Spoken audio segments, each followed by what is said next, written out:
Good morning all of you. मैं Om Prakash बुरानिया, lecture political science, राजकीय उच्च माध्यमिक विद्यालय देईदास नौहर। आज आपको पॉलिटिकल साइंस का नेक्स्ट लेसन शक्ति, सत्ता, वैधता के बारे में पढ़ाने जा रहे हैं। जैसा कि आपको बताया, शक्ति, सबसे पहले शक्ति के बारे में हम अध्ययन करेंगे।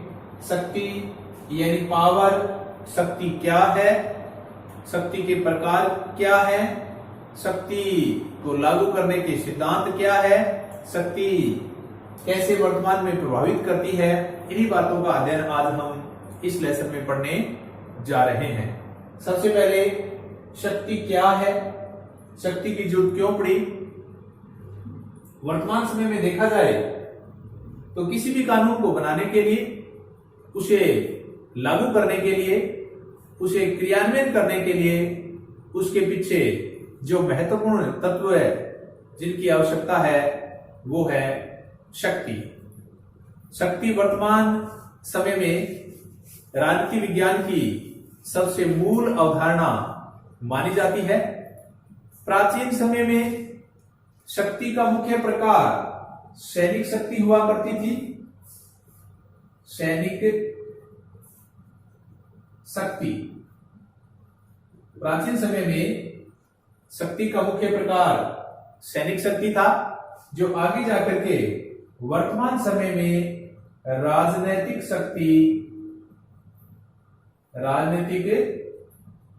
शक्ति सबसे मुख्य मानी जाती है।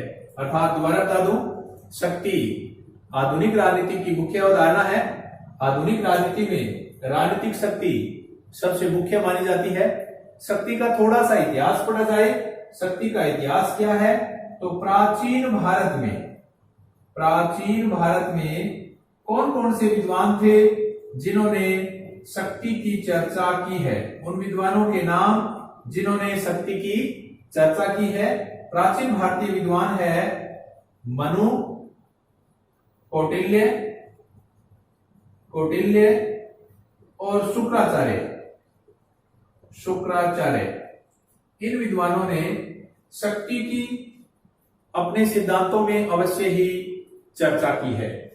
इन प्राचीन भारतीय विद्वानों के बाद अगर देखा जाए तो मैकियावली सबसे महत्वपूर्ण विचारक। मैकियावली आपने पॉलिटिकल साइंस में बहुत बार नाम सुना होगा। 1469 से लेकर 1527 की यूरोप में शक्ति की अवधारणा देने वाले प्रथम विचारक का नाम वो है मैकियावली। मैकियावली एक यथार्थवादी विचारक है जिन्होंने शक्ति के सिद्धांत दिए, शक्ति को परिभाषित किया और शक्ति के बारे में अपना विस्तृत उल्लेख किया। मैकियावली के बाद थॉमस होब्स, आपने पॉलिटिकल साइंस में होब्स का नाम अवश्य सुना होगा। होब्स ब्रिटेन का जाना माना राजविचारक है। थॉमस होब्स ब्रिटेन का जाना माना राजविचारक है। थॉमस होब्स ने अपने प्रसिद्ध ग्रंथ लेवियाथन जो कि 1651 में लिखा गया, लेवियाथन में शक्ति की विस्तृत चर्चा की है। थॉमस होब्स ने राज्य और राजनीति में शक्ति का क्या महत्व है, इनके बारे में विस्तृत रूप से चर्चा की है। चार्ल्स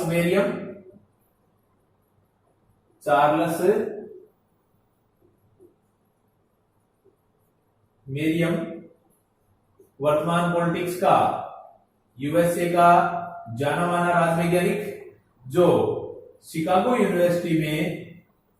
शिकागो विश्वविद्यालय में पॉलिटिकल साइंस के विभागाध्यक्ष थे। इन्होंने शक्ति की आधुनिक काल में विस्तृत चर्चा की।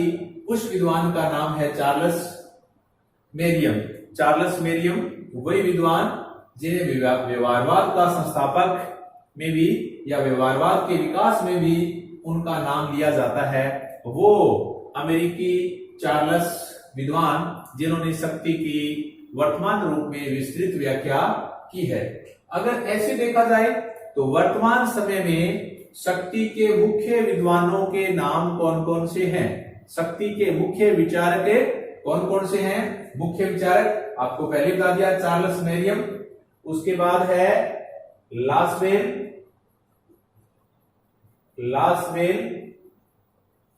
उसके बाद है कैटलिन, उसके बाद है कपलान, उसके बाद है मार्गेनथाउ। ये विद्वान शक्ति के आधुनिक विचारक माने जाते हैं। चार्ल्स मेरियम के बाद लासवेल, कैटलिन, कैपलान, मार्गेनथाउ। आपने कैटलिन का नाम अवश्य ही सुना। उन्होंने क्या कहा? राजनीति विज्ञान शक्ति का विज्ञान है। राजनीति विज्ञान शक्ति का विज्ञान है। ये बात किसने कही? आधुनिक राज वैज्ञानिक कैटलिन ने कही। लासवेल की एक बड़ी प्रसिद्ध पुस्तक, चार्ल्स लासवेल, हु गेट्स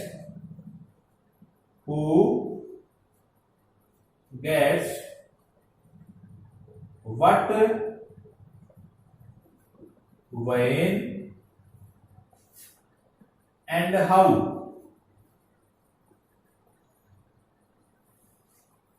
इसकी पुस्तक है, लासवेल की मुख्य पुस्तक, who gets what when and how, यानी कौन, कब, क्या, कैसे प्राप्त किया जा सकता है।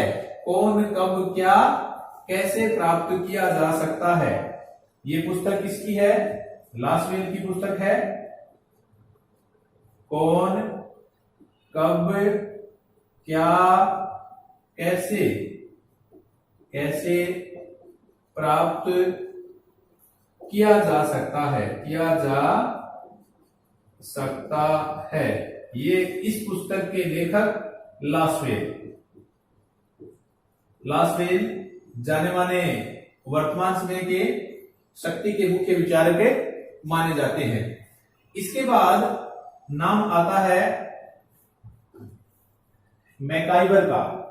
The web of government, MacIver की पुस्तक है। MacIver the web of government,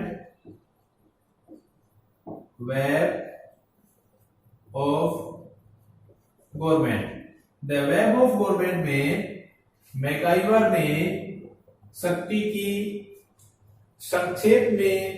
शक्ति को संक्षेप में परिभाषित किया है। मैकाइवर ने क्या कहा? शक्ति क्या है, कैसे प्राप्त किया जा सकता है, यानी राजनीति विज्ञान में शक्ति का संबंध ऐसी विषय वस्तु से है जो उसके द्वारा दूसरे को प्रभावित किया जा सकता है या दूसरे से काम करवाया जा सकता है। यानी कोई काम करवाया जा सकता है और आज्ञा का पालन करवाया जा सकता है। दो, एक तो काम करवाना, दूसरा है आज्ञा का पालन करवाना।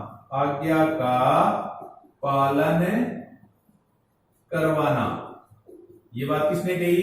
द वेब ऑफ गवर्नमेंट में मैकाइवर ने कही है। अब अगर देखा जाए शक्ति की परिभाषा, शक्ति की परिभाषाएं अलग अलग विचारकों ने अलग अलग दी है। बायरस्टेड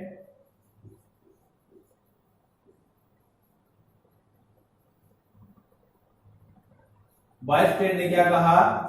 शक्ति बल प्रयोग की योग्यता है, न कि उसका वास्तविक स्वरूप। इन्होंने क्या कहा? शक्ति बल प्रयोग की योग्यता है, शक्ति बल प्रयोग की योग्यता है, न कि उसका वास्तविक स्वरूप। इसने बताई ये बात बायोस्टेट। बायोस्टेट क्या कहता है? शक्ति बल प्रयोग की योग्यता है, न कि उसका वास्तविक स्वरूप। ये परिभाषा किसने दी? बायोस्टेट ने। शक्ति की दूसरी परिभाषा ऑर्गेन्स्की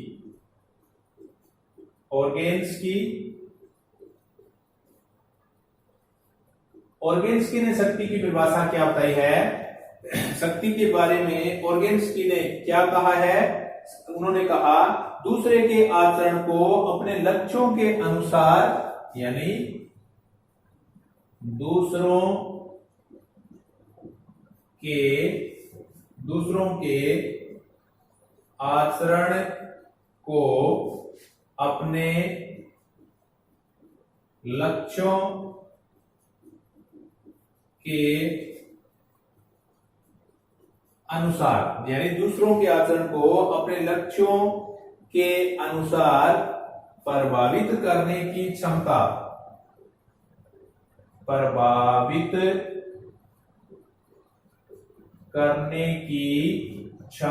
है। ऑर्गेन्स्की ने क्या कहा? शक्ति क्या है? दूसरों के आचरण को अपने लक्ष्यों के अनुसार प्रभावित करने की क्षमता है शक्ति। ये शक्ति की दो मुख्य अलग अलग विचारकों की अलग अलग परिभाषा है। थोड़ा सा शक्ति और बल देखने में समानार्थी लगते हैं। थोड़ी सी चर्चा करने जा रहे हैं शक्ति, बल और प्रभाव की। इनके बारे में संक्षेप में अध्ययन करने जा रहे हैं। शक्ति और बल, एक तरफ शक्ति है, एक तरफ बल है। शक्ति और बल में क्या अंतर है, क्या समानताएं हैं? शक्ति क्या है? छुपा हुआ बल है। शक्ति प्रच्छन्न बल है, छुपा हुआ बल है। शक्ति प्रच्छन्न बल है। शक्ति क्या है? प्रच्छन्न बल है। और बल क्या है? प्रकट शक्ति है। प्रकट शक्ति है। हम कह सकते हैं शक्ति सीधी दिखाई नहीं देती है, बल सीधा दिखाई देता है। हम ये भी कह सकते हैं यह प्रकट तत्व है, ये प्रकट तत्व है, यानी दिखाई, यानी अप्रकट तत्व है। प्रकट नहीं, सॉरी, ये क्या है? अप्रकट तत्व है, यानी दिखाई नहीं देता है, नहीं देता है। और ये प्रकट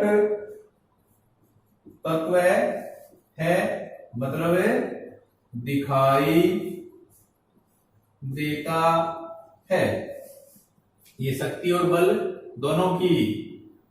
दोनों में अलग अलग अंतर है। अगर ये देखा जाए तो ये बादल है, ये बादल है और ये बिजली है। ये बादल है और ये बिजली है। दूसरी बात आती है कि शक्ति और प्रभाव में क्या अंतर है, शक्ति और प्रभाव में क्या समानता और असमानता है, इनकी भी अपने संक्षेप में चर्चा करने जा रहे हैं। एक तरफ शक्ति है और एक तरफ प्रभाव है। शक्ति और प्रभाव दोनों में। ये क्या है? ये भौतिक चीज है। शक्ति क्या है? भौतिक वस्तु। प्रभाव क्या है? मनोवैज्ञानिक। ये मनोवैज्ञानिक है। शक्ति भौतिक है और प्रभाव मनोवैज्ञानिक है।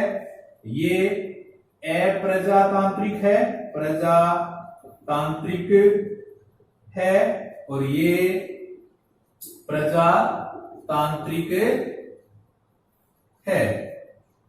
शक्ति अप्रजातांत्रिक है और प्रभाव प्रजातांत्रिक है। यानी शक्ति क्या है? बल पूर्वक लागू की जा सकती है। शक्ति बलपूर्वक लागू की जा सकती है।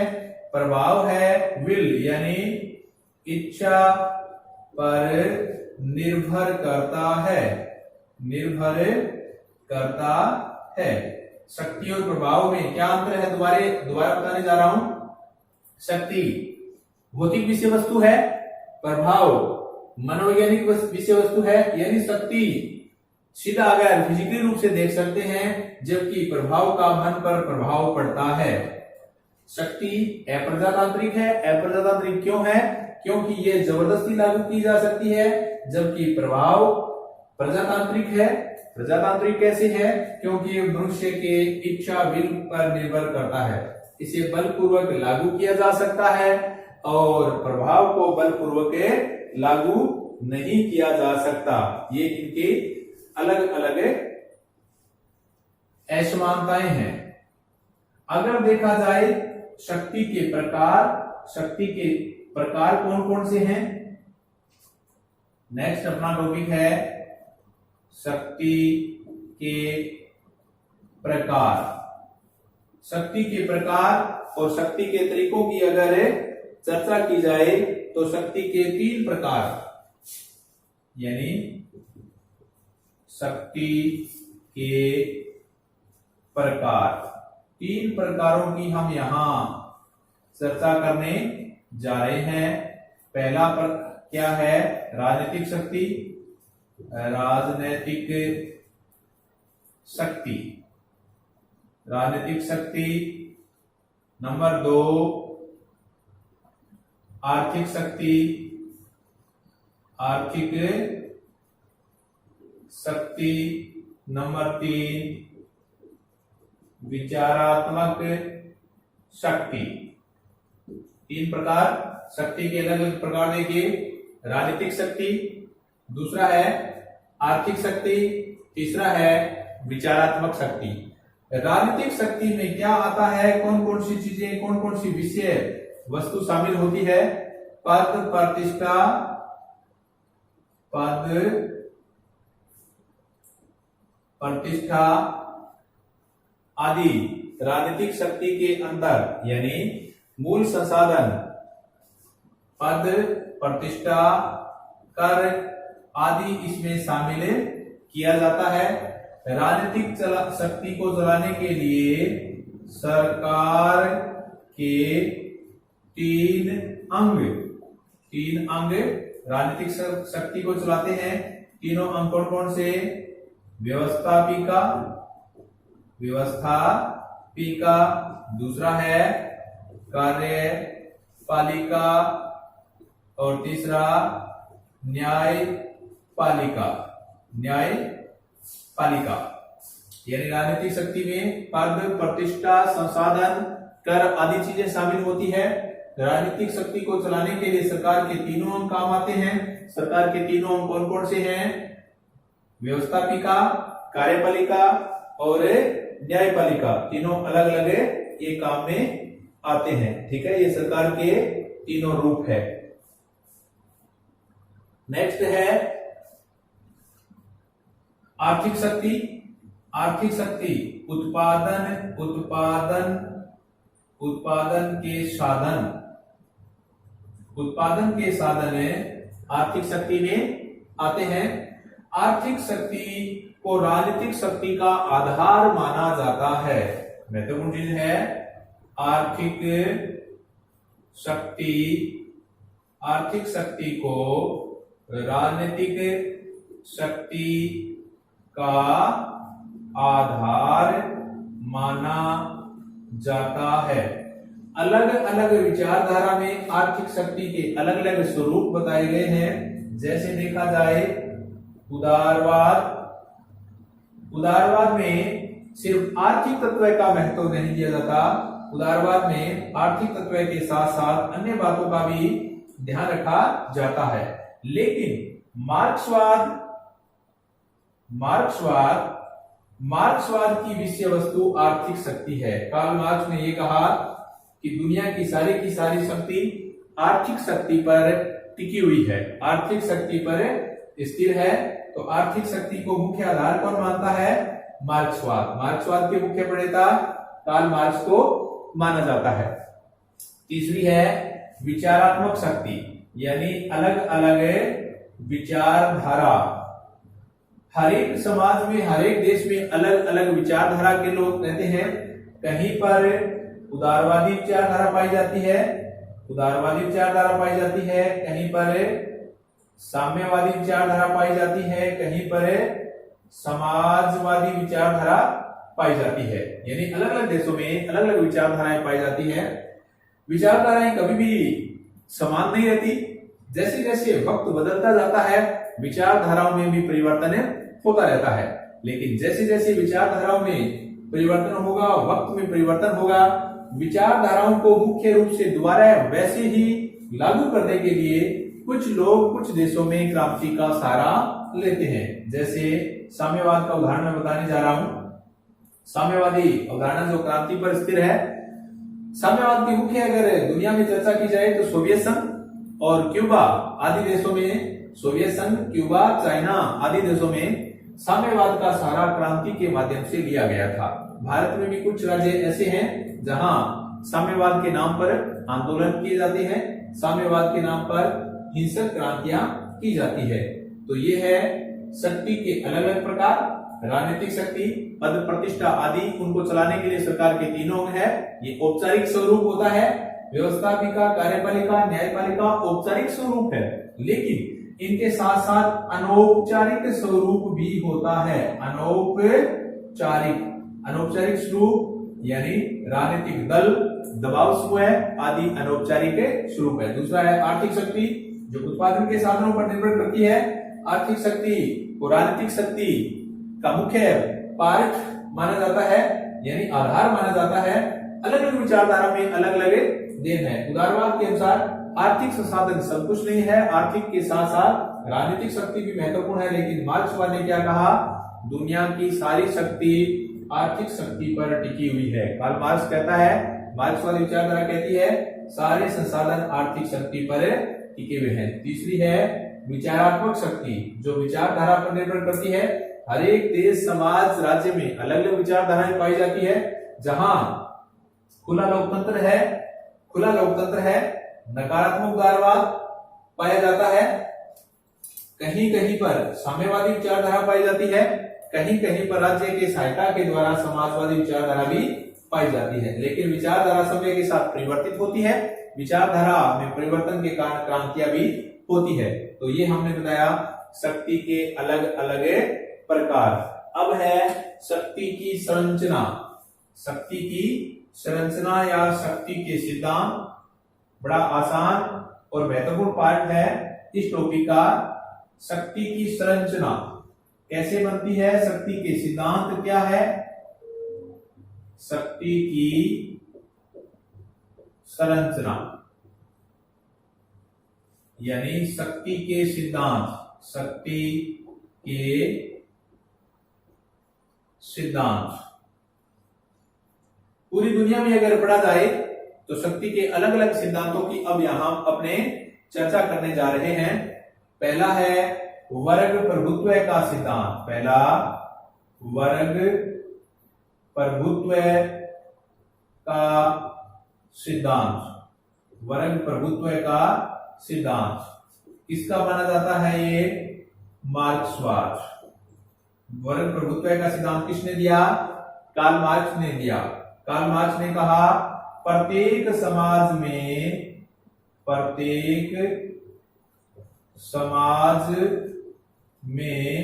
दो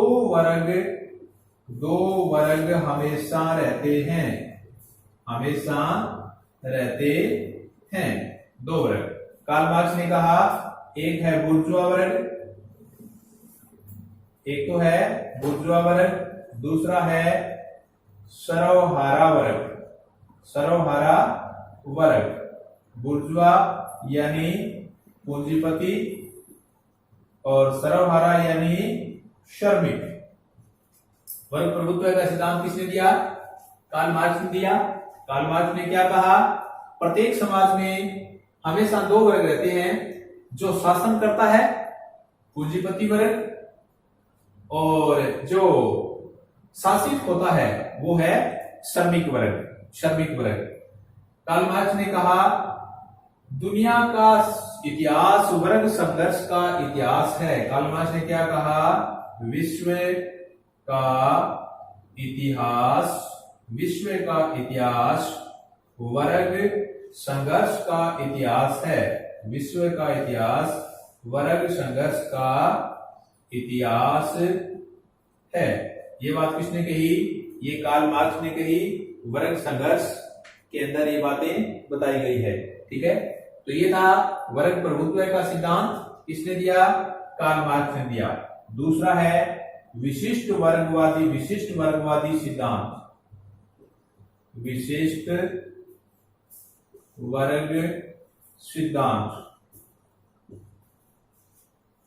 वर्ग सिद्धांत, जैसे कि नाम से ही पता है विशिष्ट। इस सिद्धांत के मानने वाले विचारकों का मानना है प्रत्येक समय में दो प्रकार के अलग अलग वर्ग बन जाते हैं।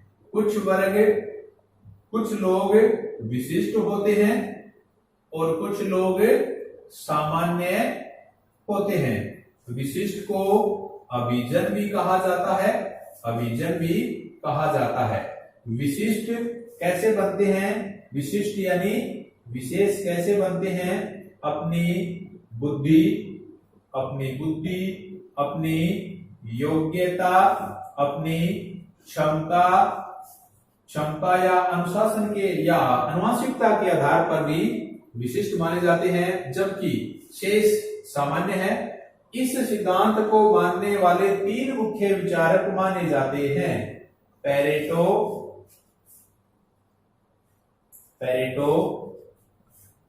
दूसरा है मिशेल्स, एक है पेरेटो मोस्का मिशेल्स।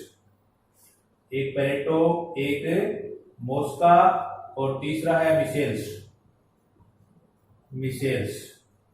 विशिष्टवादी सिद्धांत को मानने वाले तीन विद्वान, the mind and society. Pareto की book the mind and society. Mosca जो दूसरा विद्वान है, उसकी पुस्तक का नाम है द रूलिंग क्लास।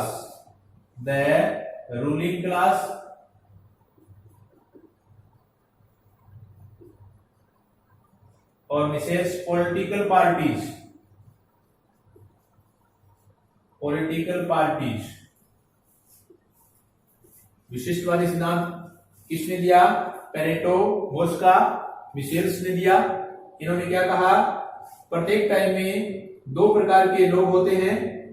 कुछ अपनी बुद्धि के आधार पर, योग्यता के आधार पर विशेष होते हैं, जबकि सामान्य होते हैं। विशेष लोग नियम बनाते हैं, उसके अनुसार सामान्य लोगों को नियमों का पालन करना पड़ता है। ऐसे सिद्धांत को विशिष्ट वर्गवादी सिद्धांत के नाम से जाना जाता है। विद्वान पेरेटो, मोस्का और मिशेल्स। तीसरा जो सिद्धांत है, तीसरा है नारीवादी सिद्धांत। तीसरा सिद्धांत कौन सा है? शक्ति का तीसरा सिद्धांत नारीवादी सिद्धांत। जैसे कि नाम से ही पता चल रहा है, लिंग विभाजन यानी लिंग आधारित भेदभाव नहीं होना चाहिए। इस सिद्धांत के मानने वाले लोगों का तर्क है कि पुरुष और नारी में भेद किया जाता है, लिंग के आधार पर भेदभाव नहीं किया जाना चाहिए। जो शक्ति पुरुषों के पास होती है वही शक्ति महिलाओं के पास भी होती है, नारियों के पास भी होती है। नारीवादी सिद्धांत के मानने वाले लोगों का कहना है नारी किसी भी क्षेत्र में पुरुष से कम नहीं है। इस सिद्धांत की शुरुआत कहां से हुई? यूरोप से हुई। उसके बाद यूएसए में यह सिद्धांत फैला। तो नारीवादी सिद्धांत क्या है? लिंग आधारित भेदभाव को नहीं मानता है। इस सिद्धांत के लोगों का क्या कहना है? वर्तमान समाज पुरुष प्रभुत्व का सिद्धांत है। नारी किसी आधार में पुरुषों से कम नहीं है, इसलिए इस सिद्धांत में लोग मानते हैं कि लिंग आधारित भेदभाव नहीं होना चाहिए। और लास्ट सिद्धांत है, चौथा सिद्धांत बहुलवादी सिद्धांत। चौथा सिद्धांत है बहुलवादी सिद्धांत। शक्ति का चौथा सिद्धांत कौन सा है? बहुलवादी सिद्धांत यानी प्लूरलिज्म। जैसे कि इस सिद्धांत के मानने वाले लोगों को कहना है शक्ति एक जगह नहीं होती, शक्ति एक जगह